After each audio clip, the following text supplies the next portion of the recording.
युगांचा निद्रा मुचुकुंदाची स्वप्नगाथा। तो काळ जेव्हा भारत सुवर्ण होता, जेव्हा नद्या मंत्र म्हणत वाहत होत्या आणि आकाश देवांच्या यज्ञध्वनीने भरलेलं होतं, त्या काळात जन्मला योद्धा, राजा आणि भक्त मुचुकुंदा। परिच्वाकू वंशातला तेजस्वी पुत्र, ज्याला देवांनी स्वतःच्या लढायांसाठी बोलावलं, त्याने अनंत युद्धे लढली अशा रणांगणांवर जिथं दिवस कधी संपत नव्हता आणि काळ स्वतः हरवला होता। वर्षांवर वर्षे गेले, विजय मिळाला, पण आनंद नाही, कारण प्रत्येक विजयाच्या मागे थकवा असतो आणि मुचुकुंद थकला होता। देवानी त्याला वर मागायला सांगितलं। तो म्हणाला, मला काही नको, फक्त झोप हवी, शांततेची झोप। आणि इंद्र म्हणाला, जो तुला झोपेतून उठवेल तो तुझ्या नजरेने भस्म होईल। त्या वचनानंतर मुचुकुंद पर्वतात गेला, गुहेत प्रवेश केला, भूमीला वंदन केलं आणि निद्रेत गेला।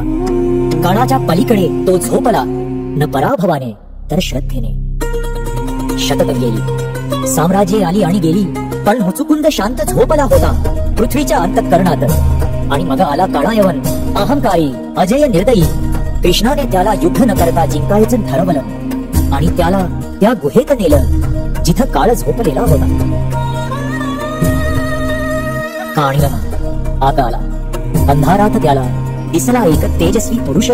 त्याने विचार केला, हा कृष्ण आहे, आणि त्याने त्या झोपलेल्या देहाला लाथ मारली। पण त्या क्षणी शतकांनंतर डोळे उघडले, पृथ्वी थरथरली आणि एक नजरेत काळायवन भस्म झाला।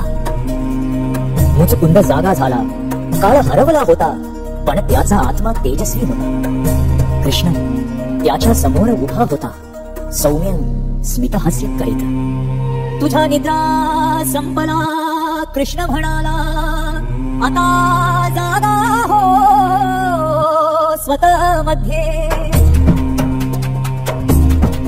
मुचुकुंद नमला,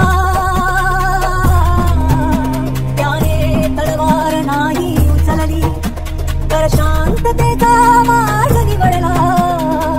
तो हिमालयाकडे निघाला मुक्तीच्या दिशेने। त्याचं अमरत्व युद्धात नव्हतं, ते होतं त्याच्या समर्पणात। त्याची सर्वात मोठी विजयगाथा स्वतःवर विजय मिळवण्याची होती। आपण सगळे मुचुकुंदासारखेच आहोत, बाहेरच्या नाही, आता या युद्धात झगडण आहे। आणि कधी कधी सर्वात मोठं धैर्य असतं शांत राहणं, थांबणं आणि आतली झोप प्रबोधनात बनणं।